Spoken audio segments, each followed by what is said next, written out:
Makal lebih kurang ditanya satu perkara yang lain tentang perkara ni, saya dah tahu dah. Sekarang ni cara nak selawat kepada engkau, nak baca, nak cakap apa? Nabi pun ajar, Allahumma salli, Nabi ajar. Jadi maknanya selawat juga yang Nabi setujui. Kita tak boleh pandai-pandai ke buat sesuka hati juga. Okey, yang ketiga, kasihkan keluarga Nabi dan sahabat baginda. Ni juga tanda sayangkan Nabi, muliakan Nabi dan sahabat, muliakan Nabi dan isteri baginda.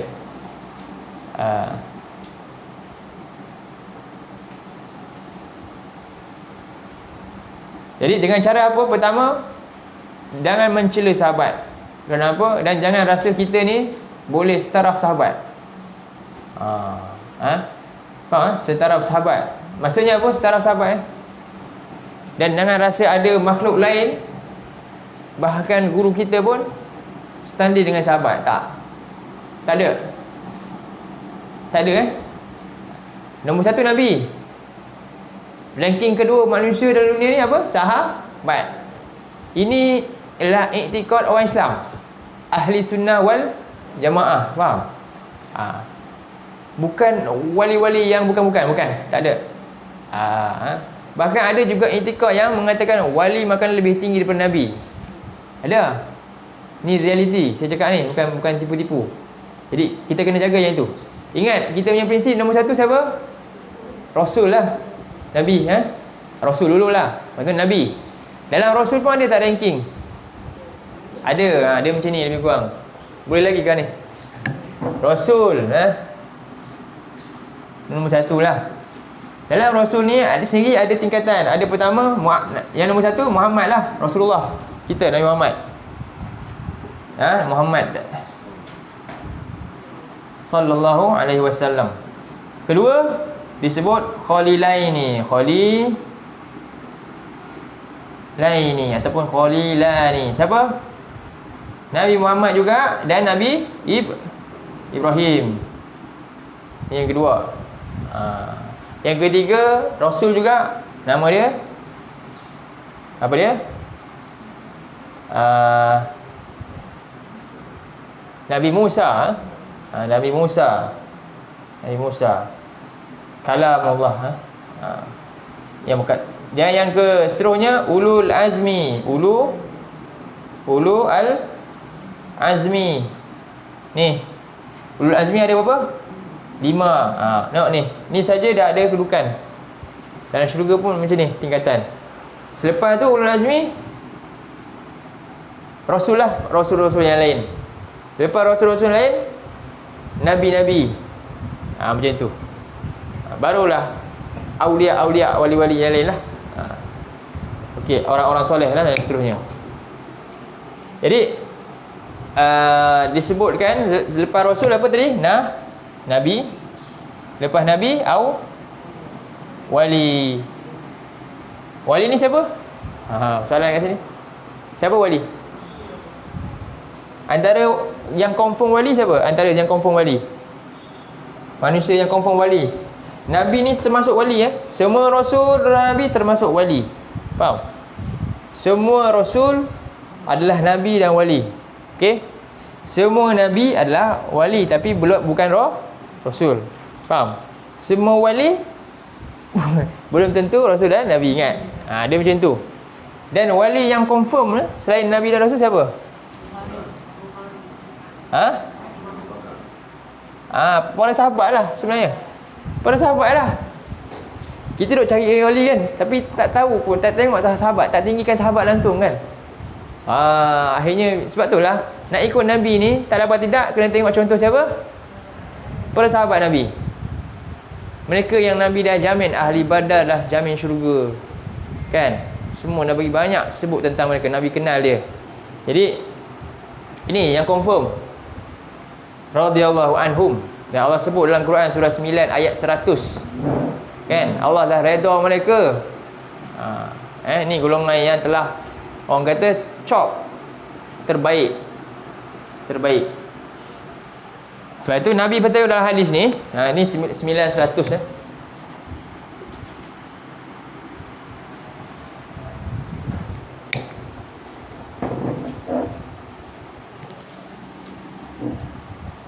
Selain daripada ni, kita boleh tak buat secara qat'i? Boleh tak? Yang dia adalah juga dapat title ni, boleh tak? Jazamkan, boleh tak jazamkan? Boleh tak? Tak boleh. Faham Dia tak boleh menjazamkan satu manusia tu dia memang confirm makam kewalian dia, tak boleh. Tak ada jaminan langsung. Yang ni ada jaminan, hadis Nabi ada semua, Al-Quran ada. Itu cara dia. Tapi boleh tak kita rasa sangat tinggi, harapan dia tak tinggi, ni insya-Allah dia wali? Boleh sekadar tu, tapi bukan jazam dengan yakin, tak boleh. Tapi ada orang sungguh ya, kan, sampai menyentuh, sampaikan apa nanti, apa saja dibuat, sampaikan air ludah ke air liur ke apa semua dia nak sumbat ke, bukan. Sedangkan para sahabat ni lagi layak kau nak minum air liur ni. Para sahabat ada tak lepas tu? Tak ada. Faham Kalau lah benda-benda tu baik, sahabat dah tunjuk dulu, mereka sempat boleh je buat. Era mereka sekejap ke lama? Lama juga. Banyak perkara mereka mampu buat, tapi tak buat pun. Tak ada pun dalam asar pun tulis pun perkara demikian, tak ada. Jadi kadang-kadang begitu, kita kena jaga. Sebab tu bahkan Nabi sebut dalam hadis ni, Nabi kata la tasubbu ashabi, jangan kamu cela sahabat aku. Nabi bela mereka.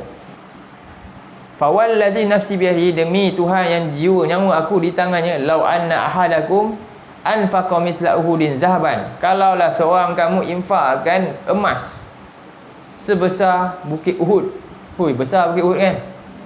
Ma adraka mudda ahadihim, tidaklah akan sampai secupak macam sikit tu, wala nasifa, ataupun separuh cupak sumbangan dia orang. Sumbangan sahabat. Maknanya kita ni, sebab tu ada sahabat kata apa, kalau mereka ni sahabat ni naik kuda kan, debu yang dekat kuda dia punya tu, debu tu pun kita punya tak sampai debu dia tu pun. Begitu sekali hebat mereka ni. Sebab tu kita kena tinggikan sahabat. Sebab tu bila sebut sahabat, apa dia punya manzilah yang kita, antaranya yang memang sangat suka untuk kita sebut, apa dia? Radhiyallahu anhum. Hebat tu. Ada tak saya boleh sebut situ? Tak boleh. Jadi sahabat saja yang boleh letak radhiyallahu anhum. Lepas tu kita kena muliakan sahabat, jangan salah mulia. Kadang-kadang kita lebih pula. Nombor satu, muliakan Rasul, kemudian Nabi dan para sahabat sepatutnya. Okey. Kemudian jadi kalau kita cara muliakan sahabat macam mana? Kata Ibnu Mas'ud. Ni penting ni, kata Ibnu Mas'ud ni penting. Jadi kata dia, man kana minkum mustannin falyastanna biman qad mata. Siapa yang nak ikut sunnah teladan, maka ikutlah teladan orang yang telah meninggal ni. Fa innal hayya la tu'manu alaihi fitnah. Ulaika ashabu Muhammadin sallallahu alaihi wasallam. Kenapa mereka mereka itulah para sahabat Muhammad. Kerana orang-orang yang hidup ni tidak akan selamat daripada fitnah. Ni tak terjemah kat sini. Kerana apa? Jadi pertama Ibnu Mas'ud kata, kalau kamu nak ikut contoh, ikutlah contoh orang yang telah mati. Itu para sahabat tu. Kenapa? Orang yang nak mati ni, orang yang hidup ni tidak akan terlepas daripada fitnah. Jangan contoh, ustaz ni baik, ikut baik. Tak. Banyak kesilapan yang orang tak tahu. Kata Imam apa ni? Lau kana ismun, kalaulah dosa itu ada rih, ada bau, kan? Siapa pun tak nak dengar aku mengajar ni, siapa tak nak ikut aku. Kalau dosa kita ada bau lah, tapi dosa ni rahmat Allah, tak buat bau kan. Tak ada lah, semua okey je lah, nampak baik je lah mengajar depan. Macam tu Jadi nak ikut contoh, ikut carta siapa? Para sahabat. Mereka telah dijamin pun. Dan Nabi kata lagi, kata Ibnu Mas'ud lagi, wa aqalliha takallufan. Mereka adalah orang yang paling baik hati di kalangan umat ini. Ilmu mereka paling dalam serta paling tidak suka membebankan diri. Mereka adalah satu kaum yang Allah pilih untuk menemani nabinya sallallahu alaihi wasallam dan menegakkan agamanya. Oleh kerana itu, tirulah akhlak mereka dan tempuhilah jalan-jalan mereka, kerana sungguhnya mereka berada di atas jalan yang lurus. Ini pentingnya. Ada tak golongan yang tolak sahabat? Siapa?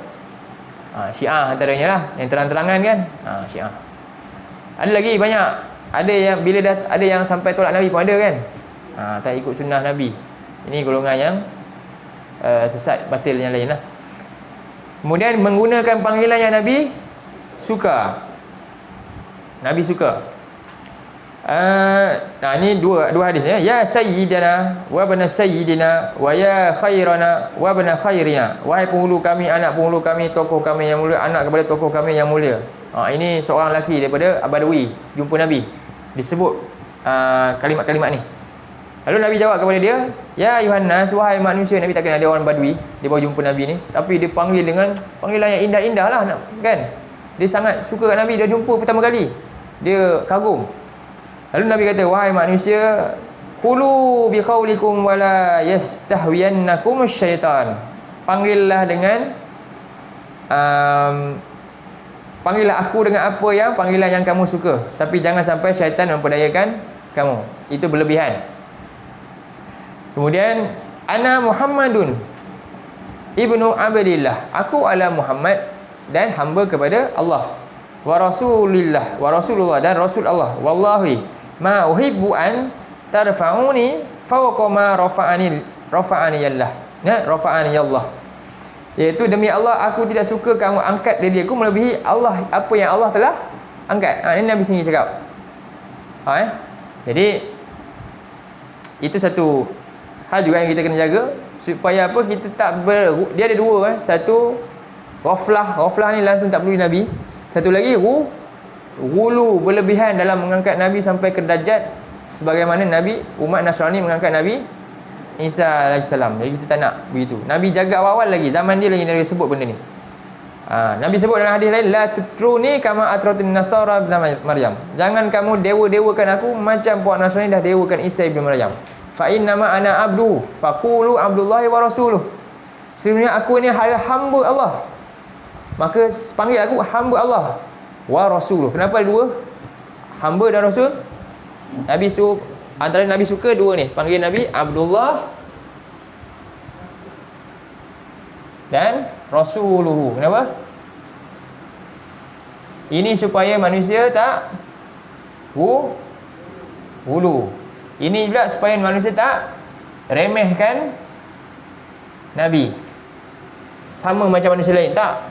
Walaupun Nabi hamba Allah, kita juga hamba Allah, tapi Nabi adalah Rasulullah, kamu bukan. Seimbang tak ada terus? Seimbang. Tak berlebihan. Walaupun macam mana tahap Nabi ni, Nabi tetap hamba Allah. Dia bukan Tuhan. Dia bukan malaikat. Faham? Dan dia juga bukanlah penghilang mudarat dan pemberi manfaat. Bukan Nabi, Allah. Faham? Dan nama bagaimanapun Nabi ni, kita kena muliakan sebagai seorang Nabi kerana dia adalah Rasulullah. Seimbang antara dua. Itu. Baik. Kemudian menggunakan panggilan yang Nabi suka, patuh dan taat kepada perintah Nabi. Yang keenam, membuang segala bid'ah. Ini maknanya perkara yang menyelisihi sunnah Nabi. Bid'ah ni ada banyak cabang sebenarnya. Ada bid'ah dalam bentuk akidah. Bid'ah akidah ni yang besarnya. Ada akidah, ada ibadah. Dua ni lah bentuk. Jadi ni akidah yang bidah ni, yang melencong ni, Mu'tazilah, Jahmiyah, Qadariyah, lagi Jabariyah, tu golongan-golongan itu. Tentang beriman kepada takdir ni macam mana, Allah ni apa dia beriman macam mana dan sebagainya. Itu dalam bentuk akidah. Ni dia kena ada pendetilan lah, saya tak masukkan lah. Dan yang kedua dalam bentuk ibadah. Yang mana yang menyebabkan batal Islam? Islam terbatal? Akidah lah. Yang ni kena bijak sikit lah. Pelan-pelan, sikit-sikit. Jangan sampai tadi basyiru wala tu'asiru. Nampak tak? Kadang-kadang bukan sebab apa, yang nak kena jaga, paling jaga yang ni, akidah ni. Ini dua lah bentuk rekasnya. Jadi jagalah dalam hal ini bid'ah daripada dari sudut dua ni.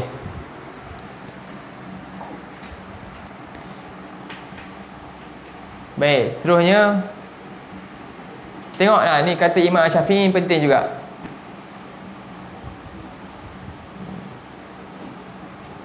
Kata Al-Humaidi, kami pernah duduk bersama Asy-Syafi'i, lalu seorang lelaki bertanya satu masalah, maka ia pun menjawab.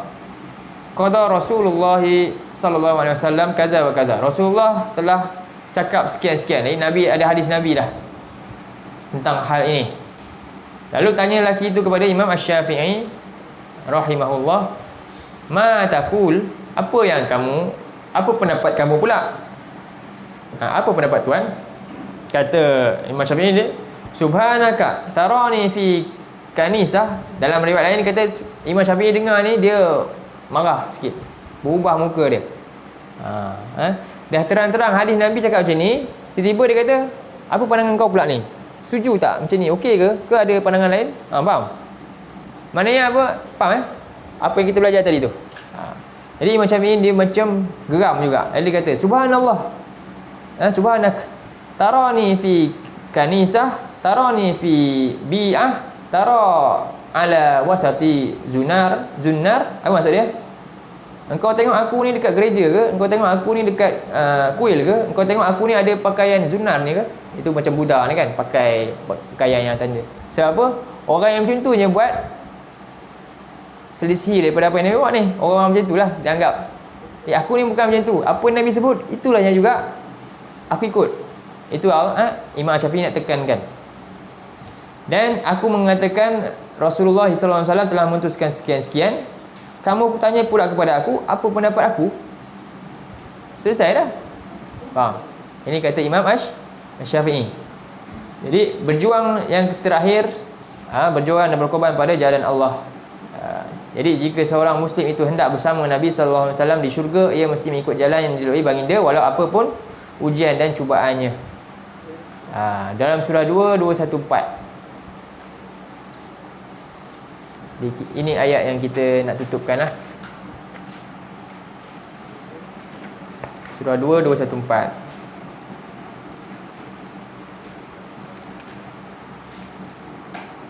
Allah tanya dengan kita, am hasibtum an tadkhulul jannah. Adakah kamu sangka kamu dapat masuk syurga? Am hasibtum an tadkhulul jannah. Dapat ayat tu? Muka surat 34. Suratul Baqarah, muka surat 34. 33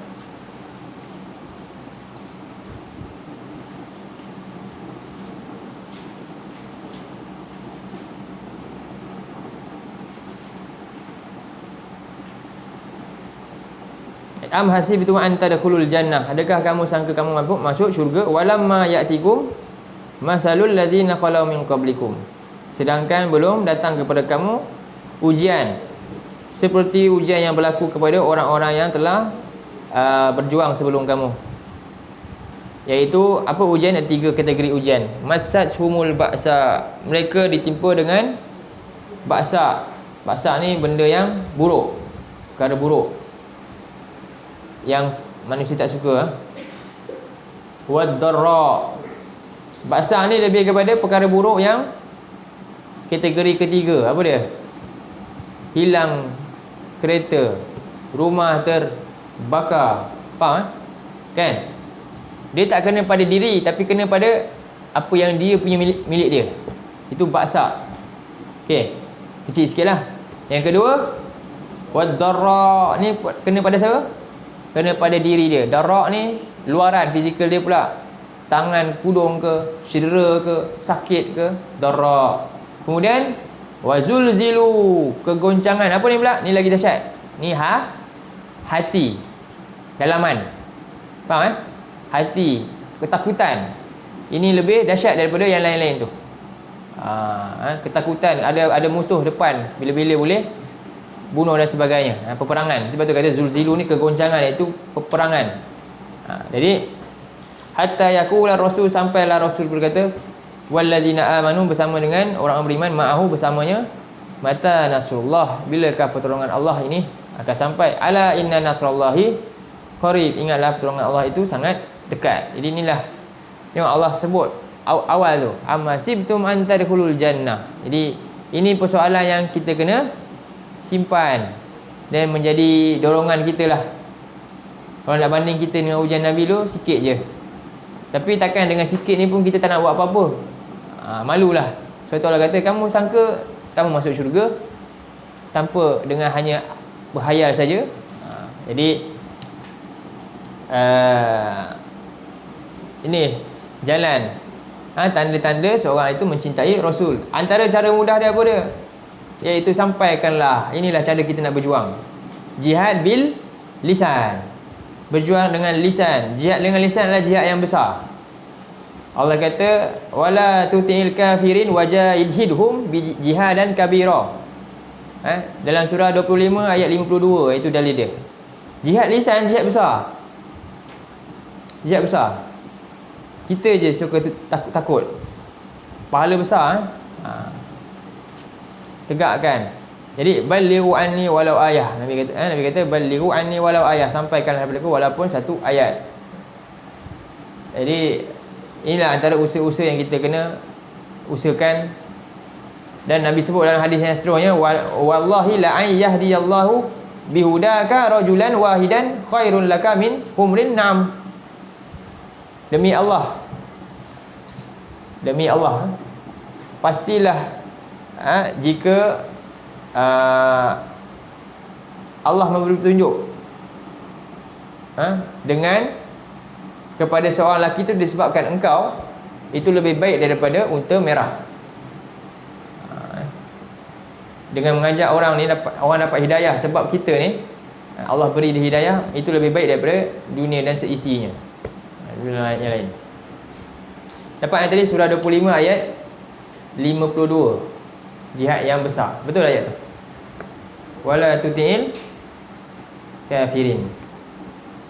Surah 25 ayat 52.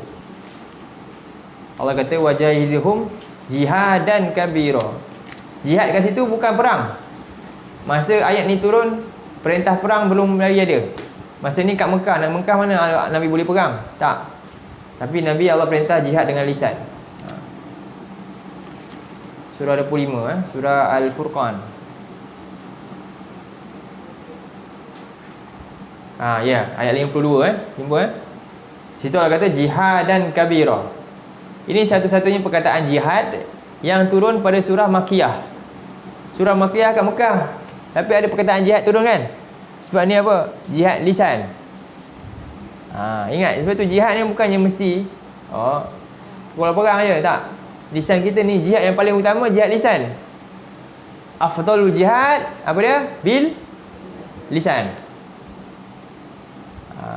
Ingat tu.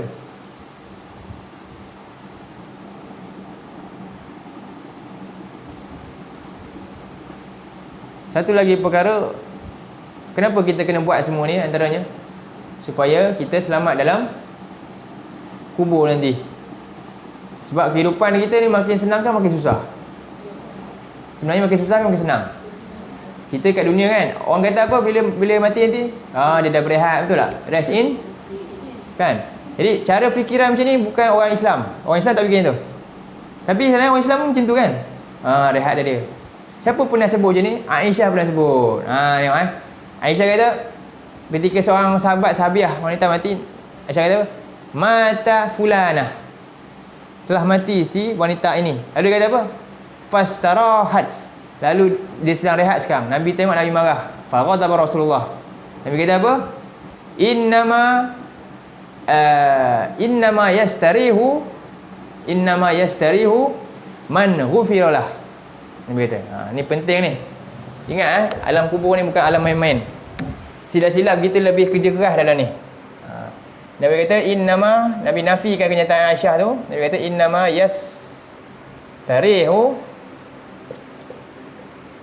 yastarihu man ghufira lahu.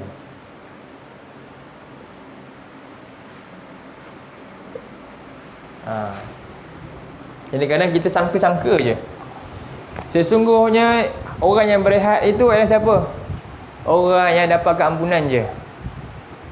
Malah dia lebih busy nanti sekarang ni daripada sekarang ni kan.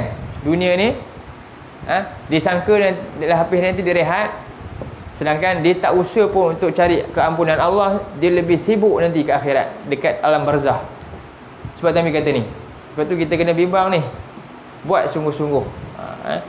Itu antara pesanan Nabi kepada isteri dia Aisyah.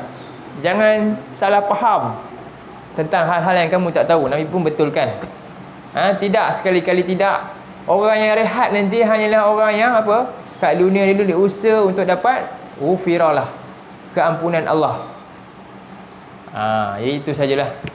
Antara pengajaran je, beberapa pengajaran yang dapat kita kutip daripada hadis ni ialah seorang Muslim wajib kasihkan Allah.